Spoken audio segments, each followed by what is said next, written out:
ఇంట్లో ఉన్న బంగారాన్ని విడిపించి ఆ రోజు ఆన్లైన్ రేటుకే మేము కొంటాం. Sharma gold company. Suman TV ప్రేక్షకులకి నమస్తే.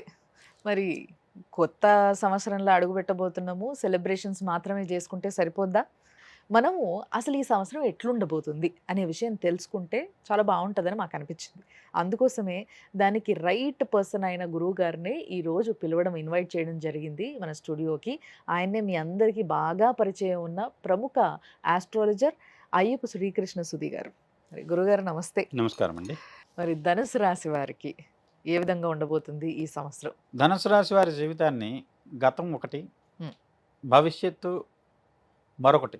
ఓకే. దానికి ఈ సంవత్సరం సంధికాలం. ఓ.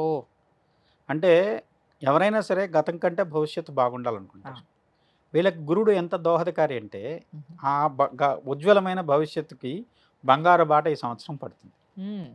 ఎందుకంటే గురుడు 7th వస్తాడు. అలానే రాహు తృతీయ రాహు ఉన్నాడు. ఓకే. రాహు ఎప్పుడైతే తృతీయంలోకి వస్తాడో అసలు వీళ్ళ పనులు ఆగమేఘాల మీద పూర్తవుతాయి. ఓకే. అంటే ఒక వ్యక్తి లేకుంటే అధికారంలో ఉన్నటువంటి క్రియాశీలక వ్యక్తులైనా సరే వీళ్ళ పని అనేసరికి వాళ్ళది ఒక పెద్ద తపస్సులాగా పూర్తి చేసి త్వరగా వీళ్ళ చేతిలో పెడదామనే ప్రయత్నం తీవ్ర స్థాయిలో జరుగుతుంది. ఓహో. అంత అనుకూలమైన ఫలితాలు ఉన్నాయి. ఓకే. ముఖ్యంగా గురుబలం, రాహు బలం. చెడు చేసేవాడే మనకు మేలు చేసే పరిస్థితి. అంటే ఓకే. రాహు శత్రువు కూడా తప్పని పరిస్థితుల్లో దండం పెట్టి ఇది నీదే బాబు అని చెప్పేసి వదిలేసి పారిపోయే పరిస్థితుల్లో వీళ్ళ జాతకం ఉంది. ఓహో. అంత అద్భుతంగా గురువు రాహువు తోడ్పడుతున్నారు. అంటే రాహువు అన్ని రాసుల్లో ఒక ఎత్తు అండి, కుంభరాశిలో రాహు ఒక ఎత్తు. మీరు కొంతమంది వ్యక్తుల జాతకాలు కనుక పరిశీలిస్తే ప్రముఖమైన స్థాయికి వెళ్ళారు. వాళ్ళ జాతకంలో అంత బలీయమైన గ్రహాలు లేవు. కుంభంలో రాహు ఒక్కడి దానివల్ల ఆ వ్యక్తి అంత అద్భుతమైన ఫలితాన్ని పొందగలరు. కాకపోతే రాహు కుంభంలోకి వచ్చిన దానివల్ల కుంభం ధనస్సుకు తృతీయ స్థానం అవుతుంది. తృతీయంలో రాహు ఉంటే ధైర్యవాన్, పరాక్రమవాన్, ఆయుష్యవాన్, బహువీర్యవాన్ అని చెప్తాడు. 1 person will secure them with fully loaded gun like A body guard అని చెప్తాడు. అసలు మీకు అంటే ఎవరు ఎంత గొప్పోడైనా కావచ్చు, మీరు ఎంత ఇబ్బందికరమైన పరిస్థితుల్లో ఉన్నా, అధపాతాలలో ఉన్నా పనిగట్టుకొని మిమ్మల్ని తీసుకొచ్చి మంచి ఉన్నతమైన శిఖరాల్లో నిలబెట్టమే పనిగా పెట్టుకున్నటువంటి వ్యక్తులు ఈ సంవత్సరం మీకు తటస్థిస్తారు. అసలైన రాజభోగం అంటే ఇదే కావచ్చు. అసలు నిజంగా చెప్పాలంటే ఒక ఉజ్వలమైన భవిష్యత్తుకు ఈ సంవత్సరం రాచబాట వేస్తుంది. Very nice. గురువు, శని, రాహు, ఇంకా ఈ గ్రహం ఆ గ్రహం అని కాదు, అన్ని గ్రహాలు వీళ్ళకి తోడ్పడతాయి. ఓకే. అంటే కొంతమంది వ్యక్తులు ఇది కొంటే దానికి విలువ వస్తుంది అంటారు కదా, అప్పటి వరకు స్తబ్దంగా ఉన్న షేర్ వీళ్ళ దగ్గరకు వచ్చింది అనుకోండి, దానికి అప్పుడు రేజ్ వస్తుంది. ఓహో. అలానే ఇప్పుడు ఒక స్థలం తీసుకున్నారు, అప్పటి వరకు అది ఎక్కడో పక్కన ఉంది, దాని పక్క నుంచి ఒక మంచి బైపాస్ రోడ్ లాంటిది ఫామ్ అవుతుంది. తద్వారా అప్పటి వరకు 10 పెరిగేటువంటి అవకాశం ఉంది లేని రేట్ రావడానికి. ఓహో, అసలు చాలా బాగుంది. అందువల్ల వీళ్ళది గతం ఒకటి, భవిష్యత్తు దానికి 10 మంచి భవిష్యత్తుకు ఈ సంవత్సరం ఒక మంచి చుక్కాని లాంటి సంవత్సరం చెప్పచ్చు. అద్భుతం. మరి ఇవన్నీ వింటుంటే నిజంగా రాజకీయ నాయకులకు ఏ విధంగా ఉంటుందో తెలుసుకోవాలని ఉంది. ఎందుకంటే వాళ్ళకి కావాల్సినవన్నీ ఈ రాశిలో ఉన్నాయి. మరి దాంట్లో ఉన్న వాళ్ళు ఎవరో చూసుకోండి ఒకసారి. ముఖ్యంగా ఉన్న వ్యక్తుల జాతకాలు గమనిస్తే అండి, ఇప్పుడు కొంతమంది వ్యక్తులు ఉన్నారు, ఆ వ్యక్తుల పేర్లు మనం మూలా నక్షత్రంలో పుట్టిన వ్యక్తి ఉన్నారు ధనుసు రాశికి వస్తారు. ఆ మూలా నక్షత్రం ఉన్న వ్యక్తికి కొన్ని ఈక్వేషన్స్ కలిసి ఒక ఉన్నత పదవి దక్కుతుంది.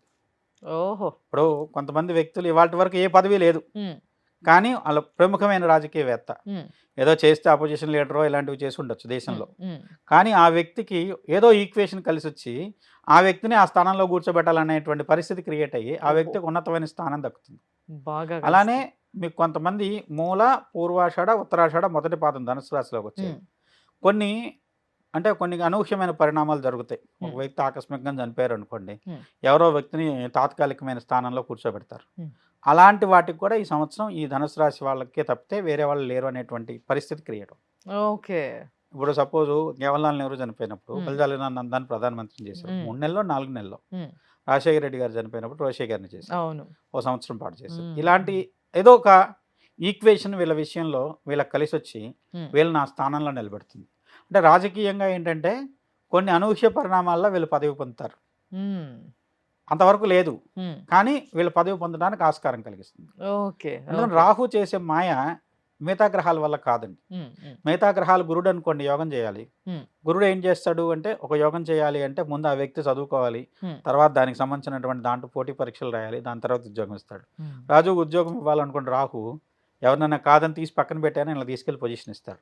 ఓహో! అంటే ఇప్పుడు తల్లిదండ్రులకి ఏదైనా అయ్యి ఉద్యోగం పొందిన కాంపన్సేషన్ గ్రౌండ్స్‌లో ఉద్యోగం పొందిన వాళ్ళు ఉంటారు చూసారు. అలాంటివి ఎక్కువ ఈ రాహు బలీయంగా ఉన్న చార్ట్‌లో కనపడతాయి. ఓకే. ఓకే. ఓకే. ఓకే. మరి అంటే ఇప్పుడు ఒకవేళ ఈ సినిమా రంగంలో ఉన్న వాళ్ళ పరిస్థితి ఏంటంటారు? వీళ్ళకి ఇంకా బావుంటుందంటారా? ఈ రంగం ఆ రంగం అని లేదండి. ఆ! ఎందుకు పనికి రాదు అని చెప్పి పక్కన పడేసిన సినిమాలు కూడా ఆ! ఈ సంవత్సరం రిలీజ్ చేయగలిగితే వీళ్ళు అది సూపర్ హిట్ కొడతారని చెప్పొచ్చు. ఓహో! మూల కావచ్చు, హ్మ్. పూర్వషాఢ కావచ్చు. అంటే మీరు హ్మ్. అడిగారు కాబట్టి ఒక వ్యక్తి రాజకీయ సినిమా రంగంలో క్రియాశీలకంగా ఉన్నాడండి. హ్మ్.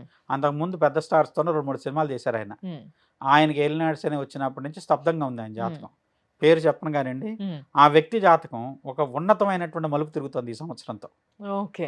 ఓకే. ఆయన ఇంతవరకు కూడా ఏదో చిన్న చిన్న క్యారెక్టర్లు కూడా చేసుకుంటున్నాడు. క్యారెక్టర్ ఆర్టిస్ట్‌గా కూడా పనిచేస్తాడు. ఆ! కానీ అంతకుముందు పెద్ద స్థాయి నటులతో సినిమాలు చేశాడు. హ్మ్. హ్మ్. అలాంటి వ్యక్తి మళ్ళీ ఒక దర్శకుడిగానో, లేదంటే ఒక నిర్దేశకుడిగానో ఉన్నతమైన స్థాయి ఫలితాన్ని పొందడానికి ఈ ఓకే. సంవత్సరం ఆయనకు ఒక మంచి గుర్తింపు వచ్చేటువంటి పరిస్థితి కనపడుతుంది. అద్భుతం అసలు. మరి విద్యార్థుల చదువుల పరిస్థితి ఏంటంటారు? విద్యారంగంలో ఉన్న వాళ్ళకు శని అర్ధాశ్రమంలోకి వెళ్తాడు. హ్మ్. దానివల్ల ఏంటంటే ఫలితం ఉన్నత శ్రేణి ఫలితం పొందలేరు కానియండి. కానీ ఫలితం బాగానే ఉంటుంది. ఓకే. ఎందుకంటే తృతీయాధిపతి చతుర్థంలో ఉంటే హ్మ్. గుర్తింపు ఎక్కువ ఇస్తాడు. హ్మ్. మామూలుగా కొంతమంది ఇప్పుడు మనం రోడ్డు మీద వెళ్తున్నప్పుడు హ్మ్. ఒక ఫౌండేషన్ స్టోన్ లాంటి వాటి మీద కొన్ని పేర్లు చూస్తాం. హ్మ్. అలాంటి పేర్లు పడడానికి కూడా తృతీయ చతుర్థాధిపతుల సంబంధం చెప్తాం కారణం. హ్మ్. అలానే ఈ సంవత్సరం ఏంటంటే తృతీయాధిపతిగా ఉన్నటువంటి శని చతుర్థ స్థానంలోకి మారిన దానివల్ల హ్మ్. తృతీయ స్థానం చతుర్థానికి వెళ్ళాడు.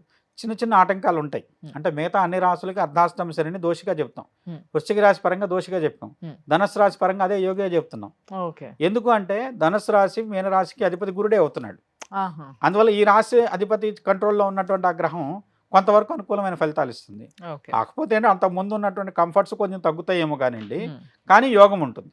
ఓకే. ఓకే. యోగం ఉన్నప్పుడు మనకు మనం తగ్గించుకుంటాం. హ్మ్. ఉంది యోగం ఉంది. మంచి స్థితి ఉంది.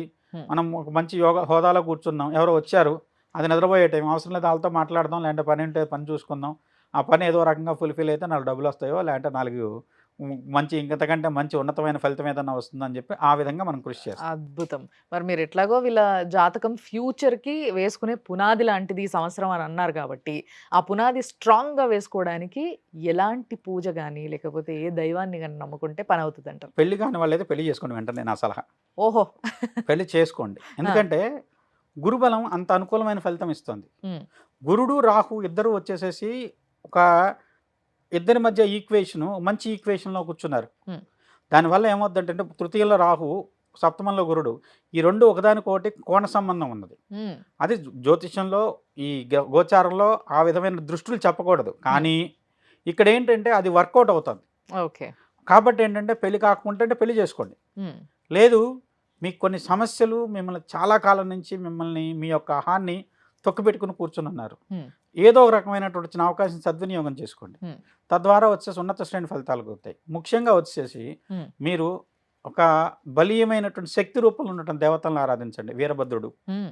సుదర్శనుడు, హ్మ్. ఆయుధ రూపంలో ఉండే దేవతలను పూజిస్తున్నాం మనం. హ్మ్. హ్మ్. అలాంటి వాటిని పూజ చేయండి. హ్మ్. చాలా విశేషమైన ఫలితం ఉంటుంది. పరశురాముడు హ్మ్. అలా అంటే శక్తి వాళ్ళని చూసినప్పుడే మనకు ఒక రకమైనటువంటి ఉగ్ర రూపం ఒక నరసింహస్వామి. హ్మ్. నరసింహస్వామి గోల్డే ఆయుధాలు కదా! అవును.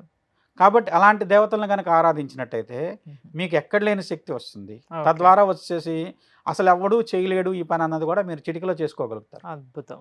అంత విశేషమైన యోగం ధనుసు రాశి వాళ్ళకుంది ఈ సంవత్సరం. బంపర్ ఆఫర్ అసలు నిజంగా వీళ్ళకైతే. చాలా అద్భుతంగా ఉంది చాలా జాతకం. బాగుంటుంది ధనుసు రాశి వాళ్ళ యోగం. చాలా బాగా చెప్పారు గురువుగారు. ధన్యవాదాలు. నమస్కారం అండి.